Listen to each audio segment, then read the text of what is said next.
Caros alunos, estamos aqui para mais uma aula. Continuando o assunto probabilidade. Segue o enunciado.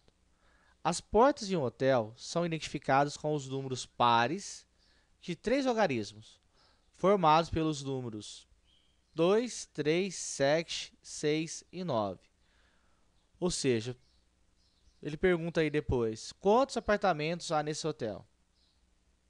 Então tem um número aqui na unidade, um na dezena e um número na centena, formados apenas pelos números 2, 3, 7, 6 e 9. Um exemplo, eu posso perguntar assim, quantos apartamentos que termina em 2? Por que em 2? 2 é o número par. No enunciado, ele pergunta quantos apartamentos pares eu tenho nesse hotel. Então, quantos apartamentos terminados em 2, que é o número par? Na centena, poderia ter formado aqui o número 672.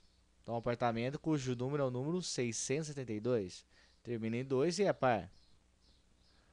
O apartamento cujo número é 772 também é um número par.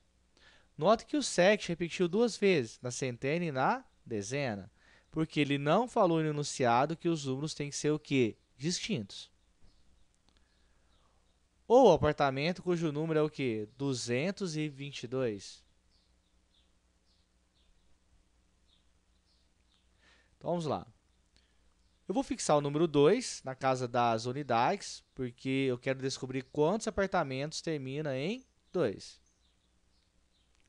Então, aqui eu tenho uma única possibilidade de ser o número 2. Eu estou perguntando quantos apartamentos termina em 2.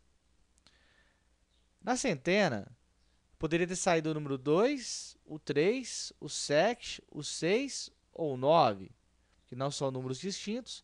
Então, quantas possibilidades eu tenho? 5 possibilidades. E na casa das dezenas? Novamente, o 2, o 3, o 7, o 6 ou o 9.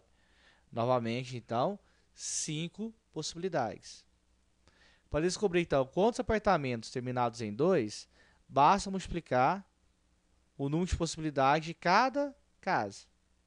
Então, na casa centena teria 5 possibilidades, vezes 5 das dezenas, vezes apenas uma das unidades. Então, tem aqui 5 vezes 5, 25. 25 vezes 1, 25. Então, eu tenho 25 apartamentos cujos números terminam em 2. Vou anotar o resultado. Só que eu tenho 6, que também é par. Então, vamos novamente. Como que o 6 é par? Casa das unidades também pode estar o número 6. Então, vou perguntar agora, quantos apartamentos terminados em 6, que também é o número par? Poderia ter sido o apartamento cujo número é 976? Ou o apartamento cujo número é 736?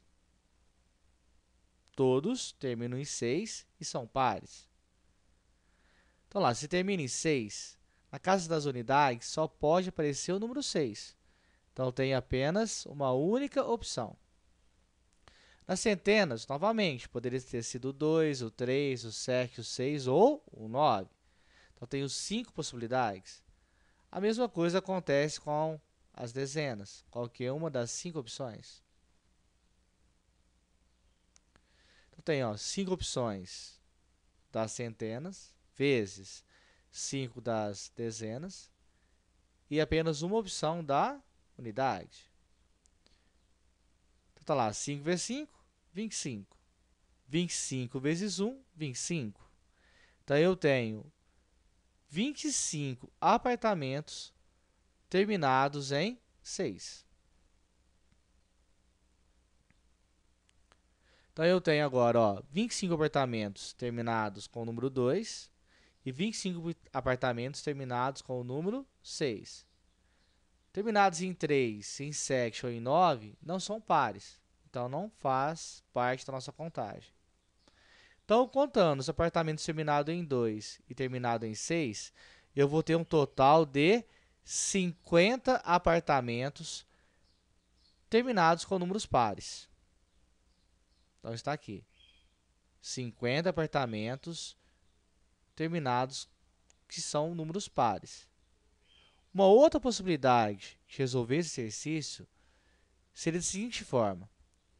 Então, lá, 3 dígitos. Na casa das unidades, como que é o número par? Pode ser o número 2 ou o número 6. Que tanto 2 como 6 são números pares. Então, pode ser o número 2 ou o número 6. Então, na casa das unidades, eu tenho quantas opções? Tenho duas opções, ó, o 2 ou o 6. Na casa das centenas, eu posso ser o 2, o 3, o 7, o 6 ou o 9. Então, eu tenho um total de 5 possibilidades. A mesma coisa acontece com as dezenas, lembrando que não precisa ser números distintos. Então, qual o total de apartamentos eu tenho terminados em par? 5 vezes 5 vezes 2. Então, 5 vezes 5, 25. 25 vezes 2, 50. Eu tenho um total, então, de 50 apartamentos formados com números pares, usando os números 2, 3, 7, 6 ou 9. Muito obrigado e até a próxima aula.